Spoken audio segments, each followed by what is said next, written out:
So the negatives are way stronger than the positives, but there is some good stuff here. I won't deny that. This is kind of very below average. Well, if you've seen Star Wars and Dune, they're doing the Dune thing all over again.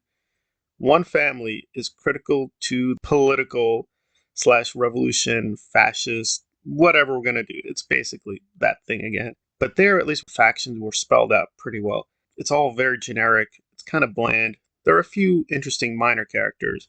I think Bill Murray actually did really good acting. A lot of people are attacking his act. I thought he was one of the few things that were really standing out.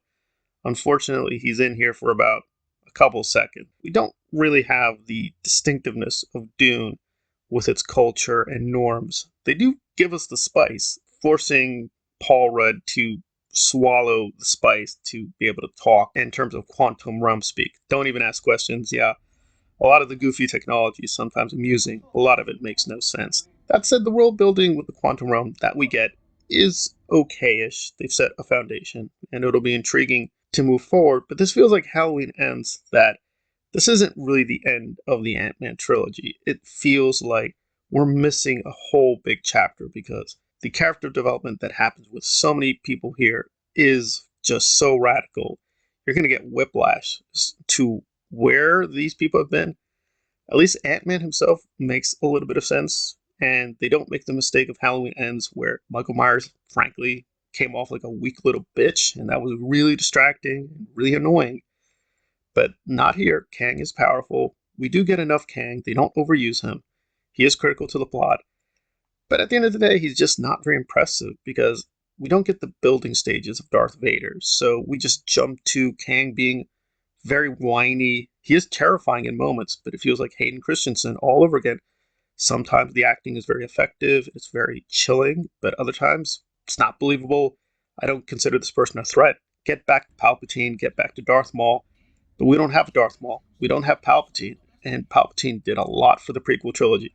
But we don't have that central figure that's really going to pull things together and make it just all feels very derivative. We get Halloween, we get Star Wars, we get Dune, we get Alien. The quotations in this film are insane. It's just quoting things all the time. But it just suffers from that green screen aesthetic of the MCU that can be really tiresome. But at least with Wakanda Forever and Multiverse of Madness, even there, yes, the special effects are a little dodgy, but they made an effort. Few scenes, like a handful of scenes where things look really good and things look intriguing, but for the most part, it's just green screen nonsense.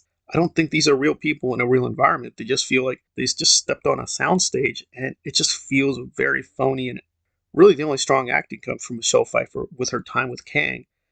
And Jonathan Majors is okay, but he's very disappointing because his moments with Paul Rudd are very erratic. It's just very chaotic. Some moments are very funny. It just feels all over the place and just not very well constructed. And the rebel faction, such it is, has just a laughable attack pattern.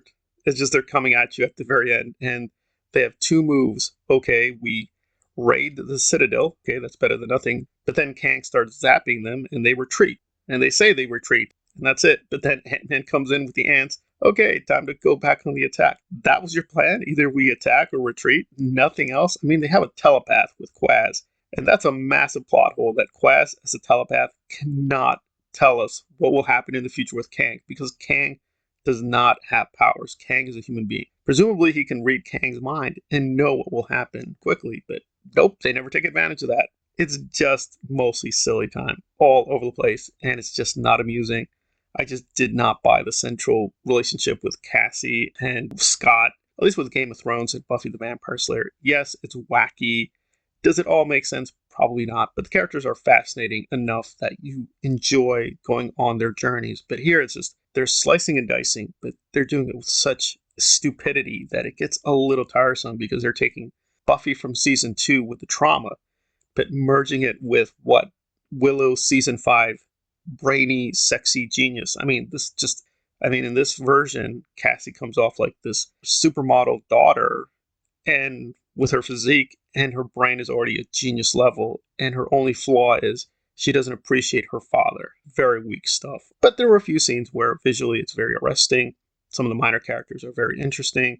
Again, Bill Murray, I think, did an excellent job while he's there.